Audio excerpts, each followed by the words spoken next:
I look really good with this thing on? Yes, it's a good look. Hard hat, baby.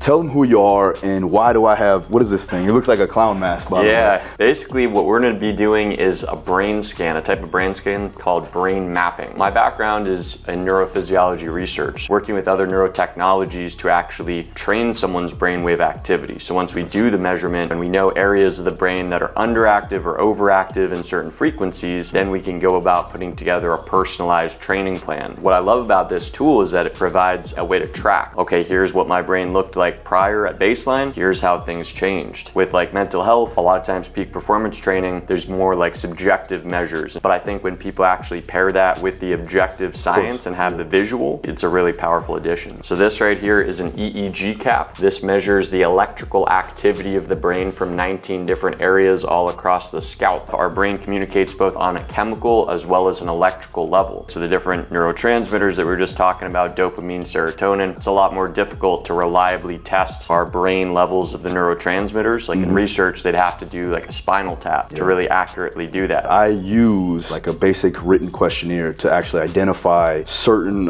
personality traits from my athletes so that I can dictate how to communicate with them and dictate how to program for them. Now this is going to be something vital because it gives us that objective data that we need so that it can correlate over into progression and to performance benefits, not just for athletes, but for health in general. People get into fighting and training and all that. I was in college playing football. I was like, you know what, I wanted to stay in shape. They had a boxing gym that was down the street from the college. And so I just went in there one day and was like, yeah, I want to train. And I was like, you know what, this MMA thing is blowing up. Let's try that. So I started with that. And then fast forward, I was like, yeah, I got to make some money. I had my exercise science degree. So I was like, let's start training people, and started off doing boot camps and like group training. And at that point, I was kind of like, all right, I got to figure out a way to make this like a living because fighting is not paying the bills at all. In my first pro fight, I made $200 and I was the main event. Then from there, opened up another gym at 22, no money. Blew that gym up somewhere around 12 to 14 members to 30 members and then 60 members and then 300 members after about a year and a half. Then finally got a job at American Top Team. I was still fighting at the time. Ended up retiring because of concussions, so this is gonna be good. Fast forward,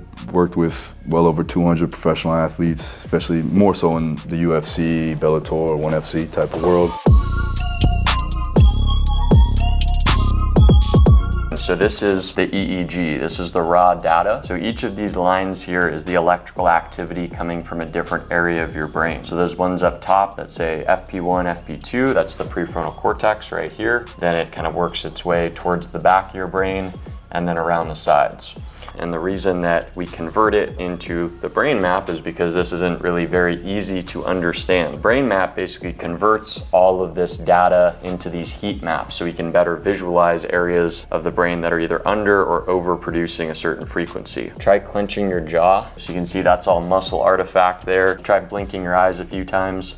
Yeah, all those big vertical projections, those are all blinks there. So those are what we call muscle artifacts, meaning that's not your actual brainwave data. I blink a lot though. I'll be able to edit that out. Two recordings, one with the eyes open, one with the eyes closed. Each will be about 4 or 5 minutes, and just try to keep as still as you can. This is what's called brain photobiomodulation. So this is a way of increasing blood flow and oxygen to the brain, reducing neural inflammation, and promoting neurogenesis and synaptogenesis, actually helping the brain create new neurons, new connections amongst those cells. So depending on what state we're trying to put you in, whether we're trying to help you sleep, whether we want you at peak focus, relaxation, you can entrain different states. So now that we did the assessment, we see overall, your brain looks really healthy, but within your gamma frequency, you have some deficiency. And we can see that here with all that blue, which is indicating underactivity. So when you have underactive or low gamma waves, sometimes that's linked to decreased neuroplasticity, decreased communication between different neural networks. That's why we're doing the infrared light training here. This is pulsing the light 40 times per second, which is in training your brain to create more of that gamma rhythm that's deficient in. Based on the brain scan, we can know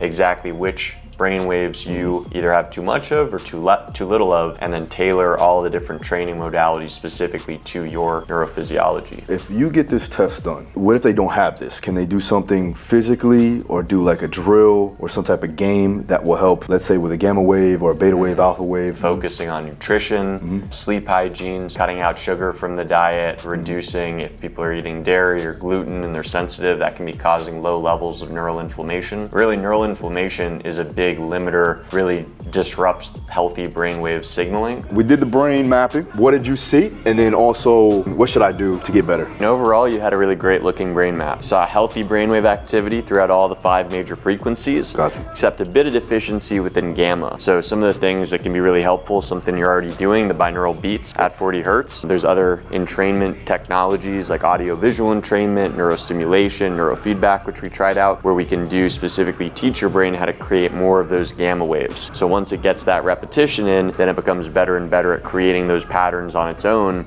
and then stabilizes brain map in another month and be able to see, okay, your brain map is showing the low gamma right now, but then after doing some training, you can see how your gamma has improved. Sleep is going to be important. Nutrition, obviously important, right? Bringing down inflammation, using supplementation.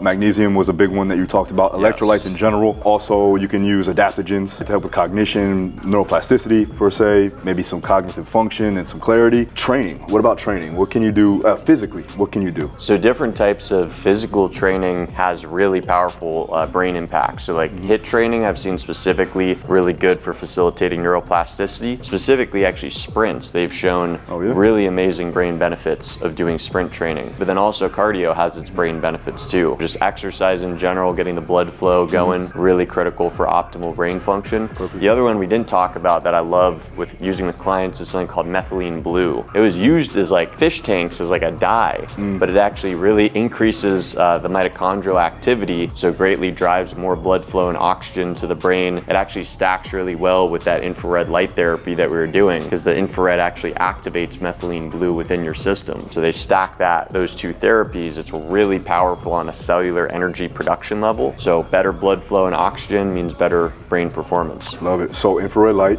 therapy. Can they do that in a sauna too as well? Is that something that you're gonna get benefits? Yeah, for sure. Some of these brain devices, they're specifically like higher wavelengths of light that get best absorbed by the brain, but saunas have amazing benefits for the brain as well. Where can they find you? Neuroflex on Instagram. Shoot me a DM. I'd be happy to hear from anyone, and we can just start a conversation and talk about training programs. And then people can also check out, if they want to learn more about the different technologies that we're mentioning, you go to www.neuroflex.tech. Perfect. Appreciate it, my man. Thank you, Phil. See you guys next time. Peace.